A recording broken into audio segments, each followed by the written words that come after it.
বেবিদের জন্য কোথা থেকে খেলনা কিনলাম এবং এই খেলনাগুলো দেখে বেবিরা কী রিয়েকশন দিল সেটাই দেখাবো আজকের ভিডিওতে। অনেক দিন যাবতই ভাবছিলাম বাবুদের সব খেলনা পুরাতন হয়ে গেছে এবং অনেক কিছু হারিয়ে গেছে, তো কেননা নতুন খেলনা আবার কিনে দেই। সেজন্যই চলে গিয়েছিলাম চকবাজার বিসমিল্লা টাওয়ারে। চকবাজার পুরোটাই হোলসেল মার্কেট।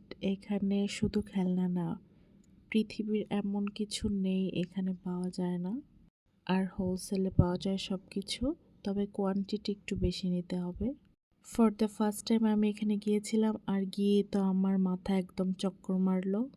ঘুরে দেখছিলাম কোন দোকান থেকে কি নেওয়া যায়। তারপর এই দোকানে এসে একটা ফ্লোর ম্যাট নিয়েছি অনেক প্রিমিয়াম কোয়ালিটির, আর এই বলের সেটটাও নিয়েছি। আর আমার ফ্লোর ম্যাটটা হচ্ছে এটা অনেক সুন্দর আর খুবই প্রিমিয়াম কোয়ালিটির। এই সব খেলনাগুলোই আমি নিয়েছি। Doctor set, kitchen room. আর কিচেন রুমটা আমার মেয়ে অনেক পছন্দ করে, কারণ আমি যখন রান্না করতে যাই ও রান্না করতে চায়। তারপর এই ডলের দোকানে আসলাম। এটা আমার হাজব্যান্ডের ফ্রেন্ডের দোকান। এখানে সব চায়না প্রোডাক্ট বাহির থেকে আসে। আমি 2টা ডল নিয়েছি। বাবুদেরকে কি কিনে দেব, আমি নিজেই তো ডল নিয়ে খেলছিলাম। একটা মজার বিষয় হচ্ছে আমার কিন্তু এখনও ডল আছে অনেক বড়, কিন্তু আমি ওইটা জায়গার অভাবে বের করি না, একদম ভিতরে ঢুকিয়ে রেখেছি। যারা কিনা বাসা বাড়ি ডেকোরেশন করতে চান তাদের জন্য বেস্ট একটি মার্কেট। এখানে হোলসেল প্রাইসে সব কিছু পাওয়া যায়, আর যারা বিজনেস করতে চান তাদের জন্য একটি পারফেক্ট।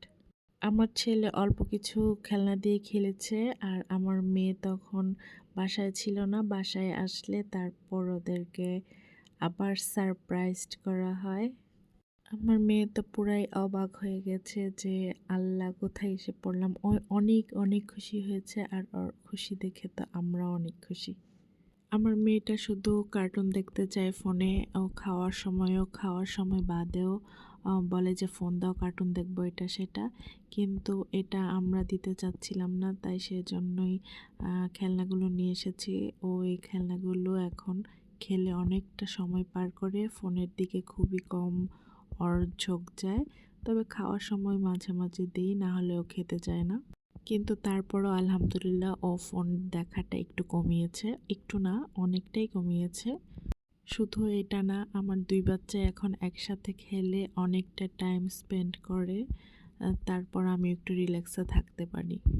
আর আমি ওদেরকে একসাথে সব খেলনা দিই না, এক এক সময় এক একটা দেওয়ার কারণে ওরা অনেক মনোযোগ দিয়ে অনেক টাইম নিয়ে খেলে।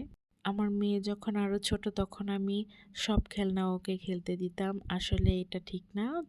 যখন যেই বয়স তখন সেই বয়স অনুযায়ী আসলে খেলনা দেওয়া উচিত, তাহলে ওরা ওইটা প্রপার খেলতে পারে আর ওরা বুঝে যে আসলে কি করতে হবে।